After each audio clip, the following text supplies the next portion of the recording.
granniopteryx, she knows the truth, she's linking every link. Hello. There have been two examples of the problems of social media over the past few days.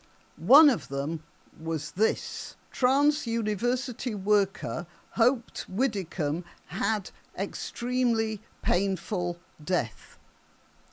A trans activist has been condemned for wishing that Anne Widdicombe, you've got that already, Heather Herbert.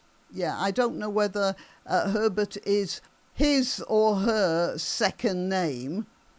But anyway, Heather Herbert, a transgender woman, a bloke, okay, said it was good news that the former Tory minister had died and hoped she was handcuffed to the bed as she screamed in agony during her last moments. The vile remarks were posted on Bluesky on Friday, and Herbert is employed as a web developer at the University of Aberdeen. The university said it was investigating the comments. You will notice how this bloke's fantasies run to thoughts of Widdicombe handcuffed to a bed.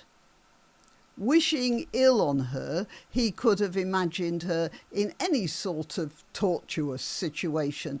But in the mind of this particular travesty of the human race, it had to be some sort of sexual sadism.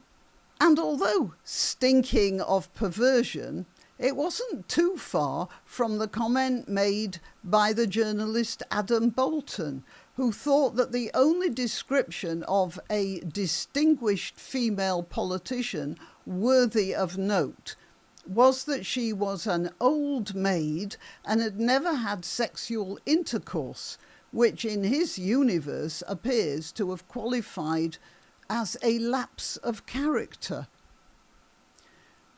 Now, you might think that journalists, most seasoned journalists, had seen it all.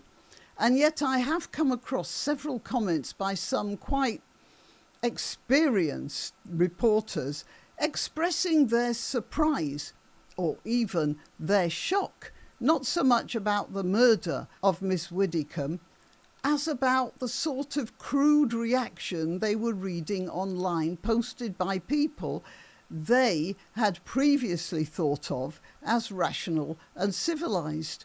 And even staunch leftists such as Francis Barber, a highly respected actor who prominently supported the Labour Party until 2017, and then she switched her public loyalty to the Lib Dems, and I might say the Lib Dems are arguably even more left-wing than the Labour Party, although they are a bit more middle class. All right, let's see what Francis Barber posted. This is her tweet. Reading reluctantly the comments from my so-called friends on the left, re Anne Widdicombe. I want absolutely nothing to do with you. Now, this is from Francis Barber, and she does a lot of work for the BBC. And so she must have heard this sort of thing already in the BBC. Perhaps it's the impact of the Blues, and it's mostly Bluesky. Maybe it's the impact that's finally shaken her into some sort of awareness. And good for her. And yet we've all seen examples of murderous left-wing nuttery with regard to Anne Widdicombe in social media recently. The big question people are now asking is, what came first, the chicken or the egg? Is this orgy of malignancy just the inevitable result of social media magnifying the worst of human nature, or has social media actually caused it? Of course, Keir Starmer tends to the idea that it causes it. Well, I think I can answer that question. And the answer is, it was always there. And I can prove it to you from personal experience. Well, I can't prove it. I can tell you an anecdote. I do hope you believe that this anecdote is true. So here's an example of something that I observed right at the beginning of the social media boom. It was in 2003 when Dennis Thatcher died. So that's a way back. And it's a good example because it is over 20 years back. And the same sort of evil mindset was there then. I was a member of a neighbourhood news group, not Facebook. It was actually probably before Facebook was a big thing. It was just emails going out to everyone on the group with all of us copied in. One of the posts featured a picture of Margaret Thatcher at her husband's funeral. And her face was the very image of passionate grief. It was a very candid photo of a widow in an extreme of suffering. But the accompanying message went something like, I don't remember it exactly, but it was something like, I wish I could see her like that every day.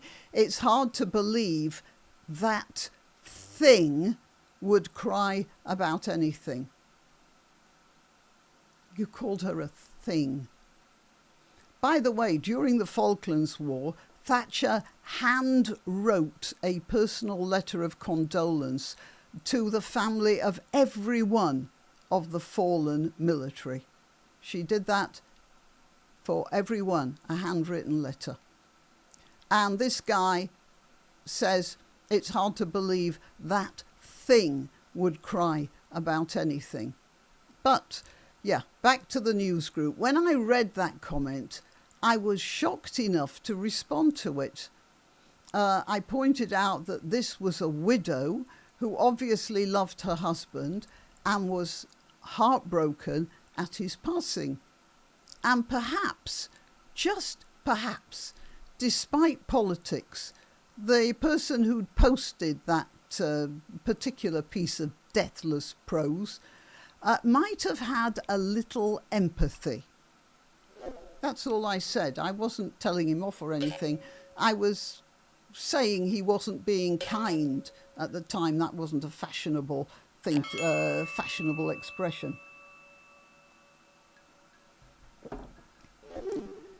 Well, the result of my comparatively mild rebuke was an absolute tornado of disagreement from several others on the same news group. And as for the writer of the original post, he responded that I was typical of any and all conservatives in wanting to censor free speech. He was calling my criticism of his opinion censorship. I suppose you wouldn't be surprised when I tell you I didn't stick around in that news group for much longer. Just like Francis Barber, who was disgusted by the gleeful celebrations of the death of Anne Widdecombe, I didn't want to hang around in the company of the sort of people devoid of sympathy for a widow and even worse, completely unable to distinguish between restraint in the presence of tragedy and the tyranny of censorship. Of course, we could go even further back. There's the heartlessness of the Red Guard in the China of the 1960s. There's the bullying of political non-conformism in 1950s USA. And there's the viciousness of Soviet politics. You can pick any date on that. So, yeah, this isn't new. And it's not caused by social media. I'm afraid it's been there all the time.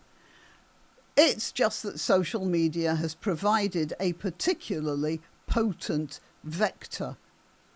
And this is unavoidable. And I've mentioned this before. Bluesky is the one social media platform that Keir Starmer hasn't listed as something to be controlled for under 16-year-olds to see. And in my opinion, it's more poisonous than the rest. But then perhaps Starmer already knows that. Okay, till next time. You can help my channel by subscribing and clicking the notification bell. That's quite important. And by sharing if you're so inclined. Links to my other channels and to donation methods are in the description. But the best way you can help is simply by clicking like and notify. Thank you.